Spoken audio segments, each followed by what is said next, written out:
Halo, berjumpa kembali dengan saya Tantan di kanal YouTube seperti biasanya, saluran channel perpajakan yang menyediakan informasi yang mantul alias mantap betul kepada para sobat dan besti semua. Dan seperti biasanya, apabila ada pertanyaan, komentar, silahkan saja tuliskan di kolom komentar. Nanti tenang saja, tidak perlu khawatir, kami akan meresponnya dengan sesegera mungkin. Langsung saja, pada topik video kali ini saya akan mengupdate aturan mengenai PMK 81 tahun 2024 yang mulai berlaku mulai 1 Januari 2025 tahun depan. Di mana salah satu poin di PMK tersebut adalah mengenai perubahan ketentuan mengenai jatuh tempo pembayaran pajak. Rangkumannya saya sudah buat di tabel berikut ini. Untuk PPh 4 ayat 2, PPh pasal 15, PPh pasal 23, 21, 22, kemudian PPh pasal 25 dan PPh pasal 26, kemudian ada PPh minyak bumi dan atau gas bumi dari kegiatan usaha hulu yang dibayar setiap masa pajak.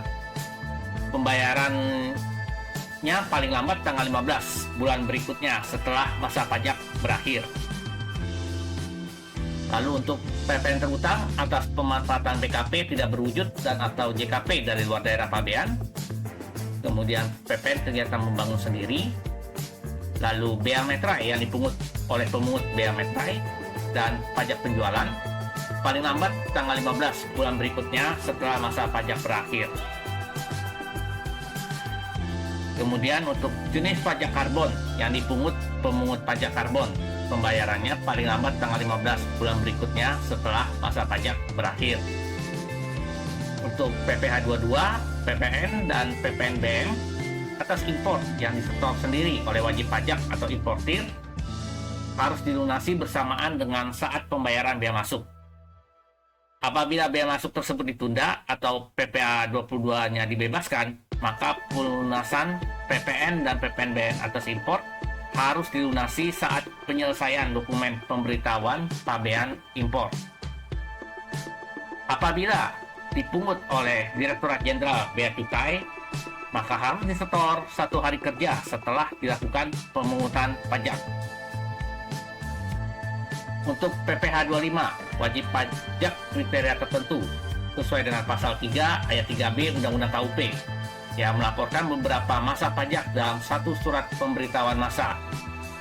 Pembayarannya paling lama tanggal 15 bulan berikutnya setelah berakhirnya masa pajak yang terakhir.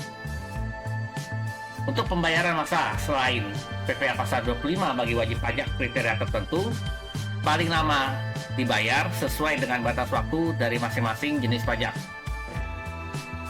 Lalu untuk tambahan PPh saham emiten yang dipungut oleh emiten, disetor paling lama 1 bulan setelah saat berutangnya tambahan PPh tersebut. Untuk PPN dan PPNBM yang terutang dalam satu masa pajak, serta PPN dan PPNBM yang dipungut oleh pemungut dari pihak lain, wajib disetor paling lambat akhir bulan berikutnya setelah masa pajak berakhir dan sebelum surat pemberitahuan masa PPN disampaikan. Untuk kekurangan pajak terutang berdasarkan surat pemberitahuan tahunan dan pajak karbon, dilunasi sebelum surat pemberitahuan tahunan disampaikan, tetapi tidak melewati batas waktu penyampaiannya. Untuk bea metrai, dilunasi saat terutang. Bea metrai untuk pajak yang masih harus dibayar berdasarkan surat pemberitahuan pajak terutang, dilunasi paling lama 6 bulan sejak tanggal diterimanya surat pemberitahuan pajak terutang oleh wajib pajak. Untuk pajak yang masih harus dibayar berdasarkan SKP PBB, dilunasi paling lama 1 bulan sejak tanggal diterimanya SKP tersebut oleh wajib pajak. Pajak yang masih harus dibayar berdasarkan STP PBB, dilunasi paling lama 1 bulan sejak tanggal diterimanya STP tersebut oleh wajib pajak. Jumlah pajak yang masih harus dibayar menjadi bertambah yang tercantum dalam STP, SKPKB, SKPKBT, SK keberatan, SK pembetulan, SK persetujuan bersama, kemudian putusan banding, dan putusan PK. Wajib dilunasi dalam jangka waktu 1 bulan sejak tanggal diterbitkan. Dalam hal wajib pajak tidak mengajukan keberatan atas jumlah SKP yang tidak disetujui dalam pembahasan akhir hasil pemeriksaan, baik sebagian atau seluruhnya, wajib dilunasi paling lama 1 bulan terhitung sejak tanggal penerbitan SKPKB atau SKPKBT. Dalam hal wajib pajak mengajukan keberatan dan tidak mengajukan permohonan banding atas jumlah tersebut yang tidak disetujui dalam pembahasan akhir hasil pemeriksaan dan belum dibayar sampai dengan diterbitkannya SK keberatan, wajib dilunasi paling lama 1 bulan terhitung sejak tanggal penerbitan SK keberatan dengan memperhitungkan jumlah pajak berdasarkan SK keberatan. Dalam hal wajib pajak mengajukan permohonan banding atas jumlah SKP yang tidak disetujui dalam pembahasan akhir hasil pemeriksaan dan belum dibayar sampai dengan diterbitkannya putusan banding, wajib dilunasi paling lama 1 bulan terhitung sejak tanggal penerbitan putusan banding dengan memperhitungkan jumlah pajak berdasarkan putusan banding. Dalam hal wajib pajak menyetujui seluruh jumlah pajak yang harus dibayar dalam pembahasan akhir hasil pemeriksaan, pelunasan dilakukan paling lama 1 bulan terhitung sejak tanggal penerbitan SKP. Tanggal diterbitkannya putusan banding dan putusan PK merupakan tanggal diterima oleh kantor DJP yang berwenang melaksanakan putusan. Untuk jumlah pajak yang masih harus dibayar menjadi bertambah yang tercantum dalam STP, SKPKB, SKPKBT, SK keberatan, SK pembetulan, SK persetujuan bersama, putusan banding, putusan PK bagi wajib pajak usaha kecil dan wajib pajak di daerah tertentu. Jangka waktu pelunasannya dapat diperpanjang menjadi paling lama 2 bulan sejak tanggal penerbitan. Wajib pajak orang pribadi usaha kecil harus memenuhi kriteria menerima penghasilan dari usaha, tidak termasuk penghasilan dari jasa sehubungan dengan pekerjaan bebas, dan memiliki peredaran bruto tidak melebihi 4,8 miliar rupiah dalam 1 tahun pajak.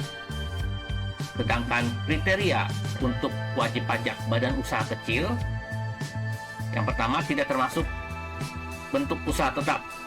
Kedua, menerima penghasilan dari usaha tidak termasuk penghasilan dari jasa sehubungan dengan pekerjaan bebas dengan peredaran bruto tidak melebihi 4,8 miliar rupiah dalam 1 tahun pajak.